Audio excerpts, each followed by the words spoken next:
Let's make money bouquet at Laylee's Craft. Hello guys, let's make money bouquet again with me. So hindi ko alam kung ilang video na ba yung na-upload ko na nagawa ko ng video, no? Pero meron akong isang video na madami siyang views.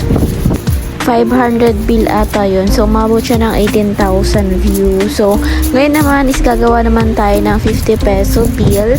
So yung request ng customer is color red and then white combination. Alam nyo guys, sobrang mura lang ng bigay ko neto, and yung mga nagpapagawa sa akin, worth it talaga yung ipapagawa ninyo. And then meron pa kayong free na satin roses or sunflower, depende kung ano yung babagay sa bouquet na ipapagawa ninyo. Etong pinagawa ni customer is meron siyang inspo sinend sa akin, and then sinundan ko lang yon. Although hindi naman talaga ganun kagayang-gaya, pero ginawa ko naman yung best ko na kahit pa paano similar sila dun sa inspo ni customer. Inabot nga din ako ng almost 2 hours sa paggawa nito, and syempre guys, sobrang worth it naman talaga ng kinalabasan ng bouquet na to. Super cute, hindi siya small size na bouquet, kundi large size siya guys.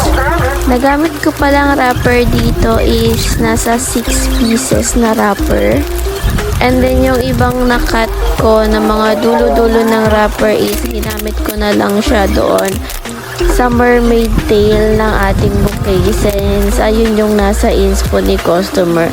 Actually guys, first time ko din gawin to, yung mermaid tail. Nakikita ko lang siya sa mga nagpo-post ng video sa online, and then ayun na nga, napagawa tayo ng wala sa oras. Pero worth it naman, and maganda talaga yung kinalabasan. And sa mga gustong magpagawa, mag-message lang kayo direct sa page.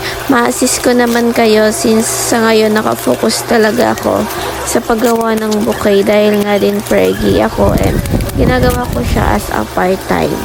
Nag-accept din akong bulk order, so for Valentine's Day, ganyan, pwede na kayong mag-order para naman may priority yung mga order nyo, kasi bultuhan talaga ang kumukuha sa akin kapag mga Valentine's Day. Hindi lang ako mahiling mag-video, mag-post guys, pero baka ngayon talaga is tuloy-tuloy na rin yung paggagawa ko ng content and pag-upload ng mga orders. Actually, marami pa rin talagang mga order sa akin na hindi ko napopost, no? Kasi minsan busy-busyhan ang tao. Nagpa-plan din ako mag-display dito sa school malapit sa amin, since malapit na yung Teacher's Day. And guys, nag-accept pala ako ng mga gustong mag-display sa mga store nila kapag malapit kayo sa school. So, ibibigay ko siya ng walang payment. Ayan, as in kuha lang kayo ng item sa akin, and then display nyo siya, and then once may umorder, doon na lang yung payment, no?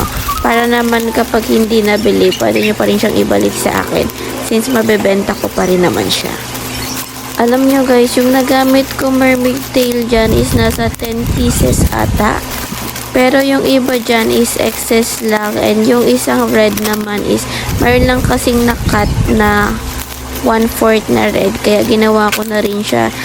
And tingnan nyo naman, maganda pa rin yung combination niya.